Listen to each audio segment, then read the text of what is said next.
Yun, ito na po yung kalbo na humihingi na ngayon ng pangunawa. Mukhang umihingi na nga siya ng paumanhin sa kanyang binitawang statement sa isang programa sa SMNI kung saan nga lumubo. Napakalaki daw ng budget, travel allowance, travel budget ng Speaker of the House na si Romualdez. At ang totoo niyan, yung totoong budget, yung totoong ginastos ay sobrang laki ng diferensya doon sa kanyang binanggit. Maliwanag na fake news po yun. Ngayon, pati Senado po ay dinadamay na ng kung sino man. At mukhang gusto ang magkaroon ng discord ang Senado, ang Senado at ang Kongreso. Kaya ginagawa ang mga ganitong atake. Galing daw sa Senado, isang empleyado ng Senado ang nag-leak ng information sa isang reporter. Anyway, kung ano man. Ito po ang paumanhin. Ito po ang statement netong si Calvo. Alright, tumitiklop. Bakit? Siguro, napapansin niya na yung kanyang sinasandalang pader ay unti-unting nabubuwag. At sa bandang huli, kung tuloy yung mabuwag yan, ay talagang kangkungan ang bagsak ng mga katulad nito. Might as well, simula na humingi ng tawad, humingi ng pasensya. Abay, huli na po ang lahat. Alright, pasensya na rin. So, ito yon. And if kailangan po ulitin dito sa committee, ang paghingi po ng pag-unawa tungkol sa pangyayari na yan, nasaktan ang integridad ng Speaker Martin Romualdez at ng institusyon ng Kongreso dahil sa ganitong pangyayari, I take full responsibility on behalf of the program, Anchor, in my personal capacity and even from the station. So yun, humihingi ng pangunawa dahil daw nasaktan yung integridad. Okay? Sa tingin ko hindi. Alam niyo naman yung mga katulad ni Romualdez, di ba?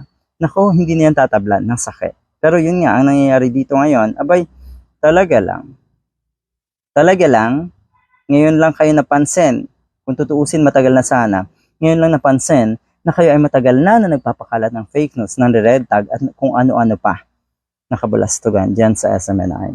Kaya good luck. Alright, tignan natin ha. Ano daw? Ito pala ang pangalan noon, Jeffrey Eric Celis. Host of SMNI's Laban, kasama ang bayan, kasama yung si Badoy.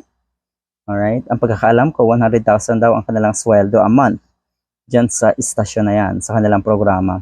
Apologize to Speaker Martin Romualdez for insinuating that the House leader allegedly spent 1.8 billion.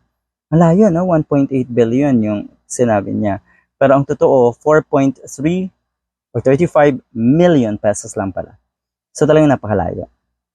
Alright, nasaktan ba yung integridad na itong si Martin Romualdez? Ulitin ko, sa tingin ko hindi.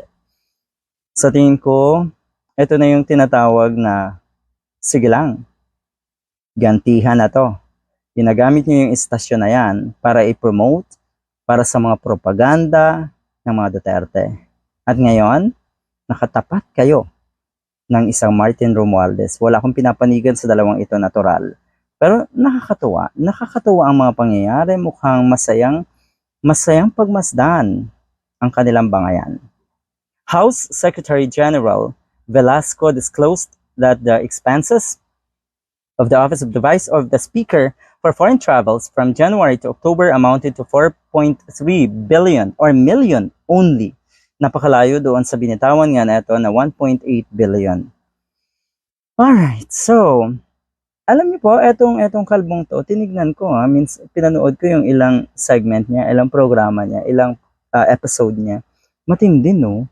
Matindi siya. Yung tipong naandyan siya para tirahin, atakihin ang Rappler, si Maria Ressa, ang sinumang kumakalaban kuno sa mga Duterte.